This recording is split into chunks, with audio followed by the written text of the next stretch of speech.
Using a mix of active and passive voice sentences in your writing is a great way to make it more interesting and show your writing skill. Hello guys, how are you all doing today? My name is Cashlyn, welcome to my channel. In today's video we're going to be looking at active and passive voice sentences.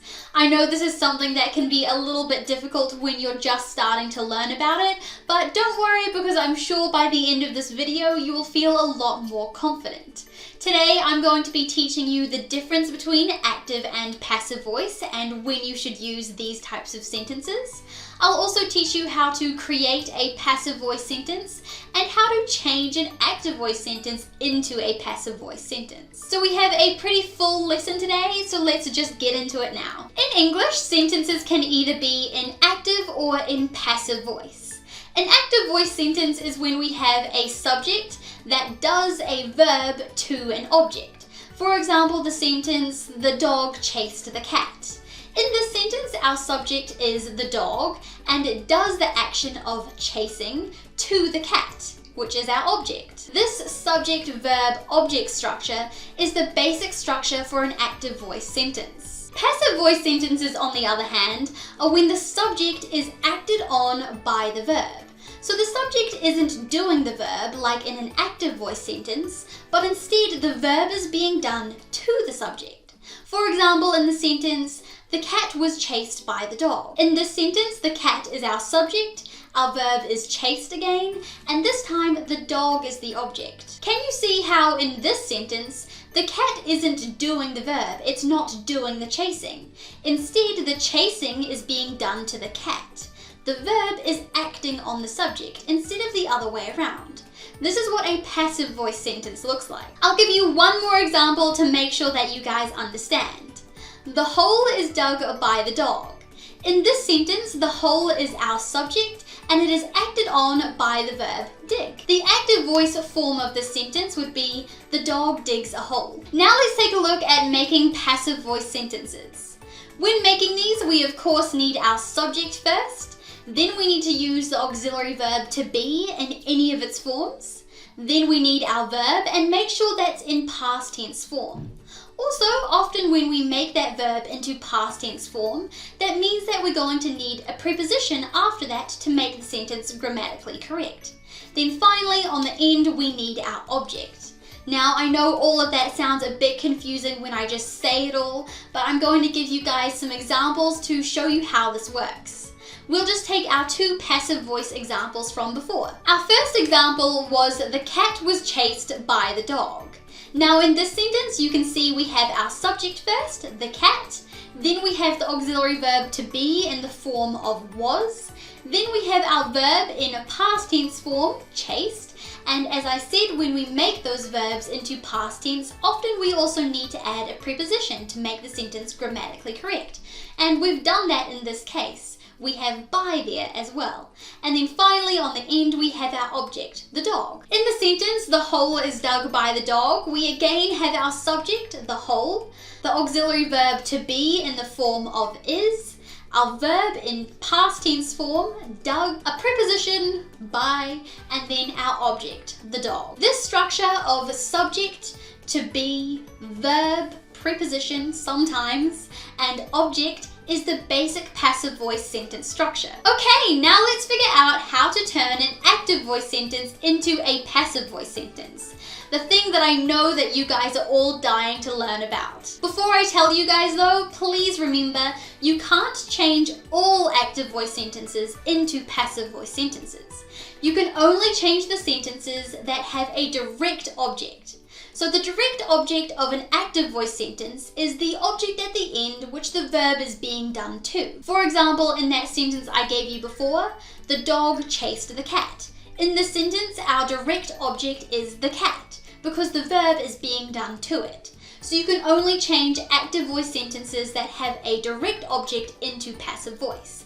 And now you know that, let's take a look at how we change that sentence into passive voice. The first thing that you should do when you're making an active voice sentence into a passive voice sentence is imagine that sentence sort of split up into slots. So we have our subject slot, which has the dog in it. then we have our verb slot, which has chased in it, and then we have our object slot, which has the cat in it. Now we have all of those slots, what you can start doing is switch those words around to turn it into a passive sentence. The very first thing that you want to do is take that object and push it into the subject slot. Then you're going to take that subject and push it into the object slot. So now we have our new subject, the cat, and our new object, the dog. But this sentence doesn't quite make sense yet. We still have to make a few changes to make it into passive voice. Do you remember how I said when we're making a passive voice sentence, we always need the auxiliary verb to be in any of its forms? We also need the verb to be in past tense form, and often we need a preposition as well. So let's put those things in and make this into passive voice. The first thing that we're going to do is add in that auxiliary verb to be. We're going to add that in the form of was. We're using was because our original active voice sentence, the dog chased the cat, is in past tense, and was is the past tense form of to be. So always make sure that the form of to be that you're using matches the tense of your original active voice sentence. Next, we should change the verb into past tense form.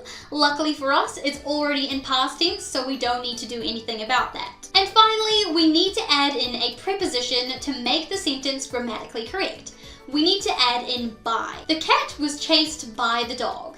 Now that is a passive voice sentence. Now, knowing about active and passive voice sentences is great. I'm sure it will help you guys with your English homework. But it's also really important knowing how to use these correctly and in the right situation. A good piece of writing should have both active and passive voice sentences, and using a range of these can really level up your writing skill. So let's take a look at which situations you should use active voice and in which situations you should use passive voice. First of all, when we're writing in English, generally we use active voice sentences, and that's because active voice is direct, clear, and easy to understand. Passive voice sentences, on the other hand, can sometimes sound a little bit weird and be confusing if they're not used correctly. However, passive voice sentences have some very important and helpful uses when you use them in the right way. For example, passive voice can be used when we don't know who does an action, or we don't care who does the action, or it's obvious who does the action. For example, the mail is delivered on Saturdays. In this sentence, we don't actually know who does the action. We don't really care who does it, we care more about when it's delivered, and it's probably already obvious that it's the mailman that delivers the mail. Passive voice can also be used to emphasize certain things in a sentence. We can use passive voice to emphasize the doer of an action, who does an action. For example, the mail is delivered by the postman. This emphasizes the postman. It is done by him, not anyone else, only him. We can also use passive voice to emphasize what was used to make an action happen. For example, the soup was eaten with a spoon. This emphasizes with a spoon. The spoon was used to make the action happen, the action of eating the soup. It wasn't slurped through a straw. We can also use it to emphasize what caused an action to happen. For example, his arm was broken by his fall. This emphasizes his fall. It was his falling that caused his arm to break. So you can see, although active voice sentences are easier to use and more commonly used, passive voice sentences are also really important and helpful. Using a mix of active and passive voice sentences in your writing is a great way to make it more interesting and show your writing skill. That's all that I have for you guys today. I hope you enjoyed the video and you feel more confident using active and passive voice sentences. Please don't forget to like and subscribe to my channel before you go, and of course if you have any questions for me or any video suggestions, you can leave those down in the comment box below and I'll definitely get back to you guys. Don't forget to check out my social media as well, and I will see you guys in the next video. Bye bye!